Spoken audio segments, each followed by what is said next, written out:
오늘 우리에게 주신 하나님 말씀은 고린도전서 14장 13절에서 25절 말씀입니다.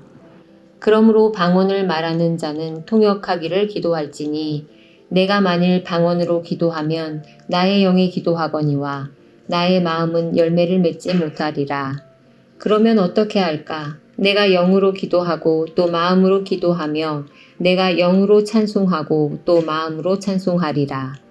그렇지 아니하면 내가 영으로 축복할 때에 알지 못하는 처지에 있는 자가 내가 무슨 말을 하는지 알지 못하고 네 감사에 어찌 아멘하리요. 너는 감사를 잘하였으나 그러나 다른 사람은 덕세움을 받지 못하리라. 내가 너희 모든 사람보다 방언을 더 말함으로 하나님께 감사하노라.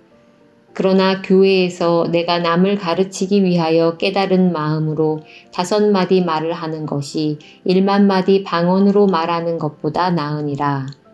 형제들아, 지혜에는 아이가 되지 말고 악에는 어린아이가 되라. 지혜에는 장성한 사람이 되라. 율법에 기록된 바 주께서 이르시되 내가 다른 방언을 말하는 자와 다른 입술로 이 백성에게 말할지라도 그들이 여전히 듣지 아니하리라 하였으니 그러므로 방언은 믿는 자들을 위하지 아니하고 믿지 아니하는 자들을 위하는 표적이나 예언은 믿지 아니하는 자들을 위하지 않고 믿는 자들을 위함이니라. 그러므로 온 교회가 함께 모여 다 방언으로 말하면 알지 못하는 자들이나 믿지 아니하는 자들이 들어와서 너희를 미쳤다 하지 아니하겠느냐. 그러나 다 예언을 하면 믿지 아니하는 자들이나 알지 못하는 자들이 들어와서 모든 사람에게 책망을 들으며 모든 사람에게 판단을 받고 그 마음에 숨은 일들이 드러나게 되므로 엎드려 하나님께 경배하며 하나님이 참으로 너희 가운데 계신다 전파하리라. 아멘. 성경에는 교회를 표현하는 여러 명칭이 있는데 그 가운데 하나가 하나님의 집입니다. 무릇 참된 집에는 4가지 특징이 있는데 서로의 마음이 통하는 공명, 공명이 축적된 애착, 애착을 통해 형성된 소속감, 소속감을 공유하는 상호성입니다. 서로의 말을 알아듣고 마음이 울리는 공명이 참된 집의 출발점이 까닭입니다. 서문교회에서 청년사역을 하면서 공명이라는 의제를 깊이 고민했던 시기가 2022년 여름이었습니다. 코로나19가 거의 마무리되었던 2022년 여름, 서문교회 대학부는 2020년 2월 겨울 수련회 이후 2년 6개월 만에 대면 수련회로 모였습니다. 특히 설교 이후 기도의 시간이 제게는 큰 고민이었습니다. 비록 동일한 공간과 시간에 같은 기도 제목으로 기도를 하지만 떨어져 있던 시간을 넘어 어떻게 서로에게 공명할 수 있을까요?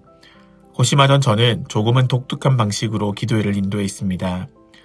60명이 넘었던 지체들이 모두 동그랗게 앉아 한 지체씩 돌아가면서 기도하도록 인도했습니다.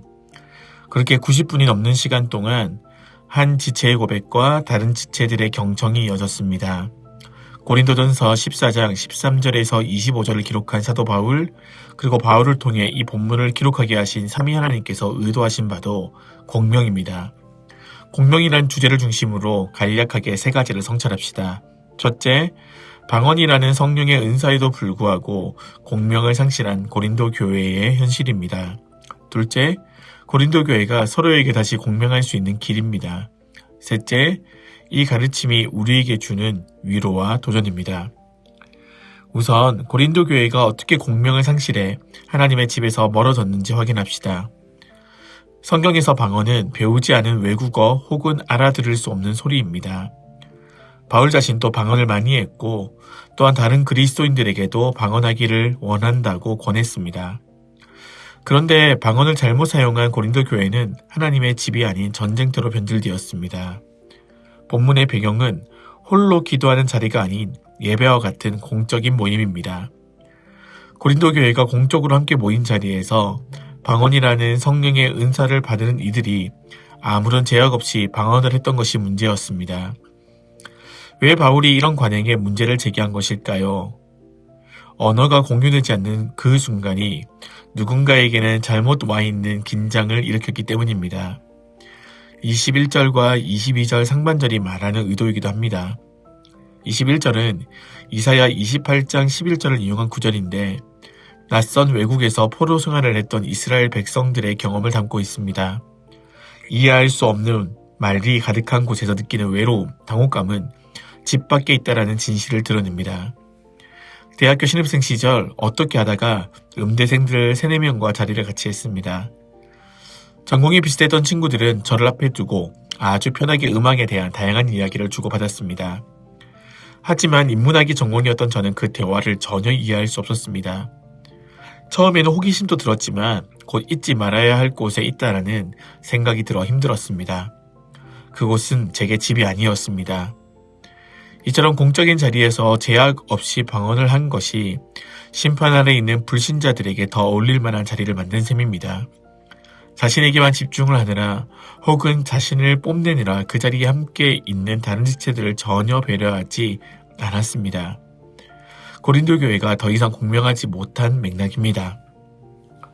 방언은 분명 교회와 그리스도인들의 성숙을 위해 성부께서 주신 성령의 은사입니다.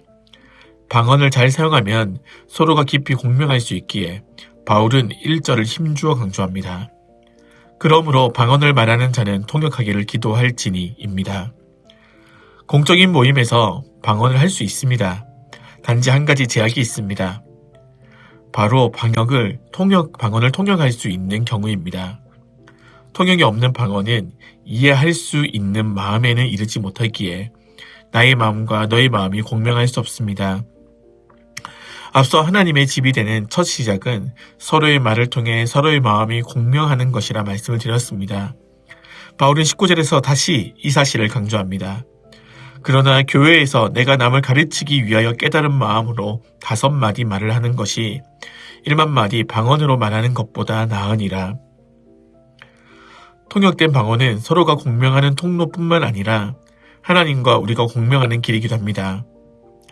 22절 하반절과 24절을 검토하면 통역된 방언은 사실상 예언과 같은 기능을 합니다. 성경에서 예언은 은폐되고 가려진 것들을 드러내는 것입니다. 통역된 방언을 통해 죄인들이 그동안 은폐하고 있었던 것들이 드러납니다.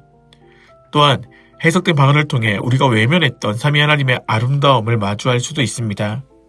그렇게 통역된 방언을 통해 한 인격과 삼위 하나님이 공명할 수 있습니다. 이상을 정리하면 바울의 권면은 명확합니다. 홀로 있는 곳에서는 얼마든지 자유롭게 방언을 말할 수 있습니다. 그러나 교회가 공적으로 모인 예배의 자리에서는 통역된 방언만이 가능합니다. 서로가 서로에게 공명하는 것이 하나님의 집이 되는 첫 걸음이기 때문입니다. 이제 이 말씀을 우리에게 적용해 봅시다. 본문이 방언을 받은 사람에게만 의미가 있는 것이 아님을 이미 공명이라는 주제를 통해 확인했습니다. 얼마 전 한 청년과 대화를 하다가 대화의 막바지에서 서로 다른 두 주체의 이해 가능성이라는 주제에 도달했습니다. 전혀 다른 세계를 살아온 두 사람이 정말 마음을 다해 대화할 수 있는 근거가 무엇인가라는 화제였습니다.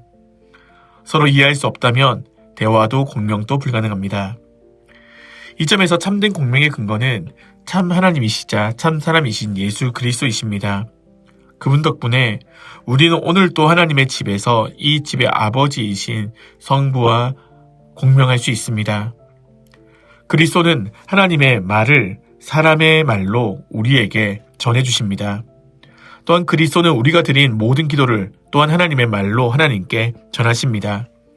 그리스도가 계시기에 우리는 하나님과 한 집에서 가족으로 만납니다. 이 소식이 우리에게는 영원한 복음입니다.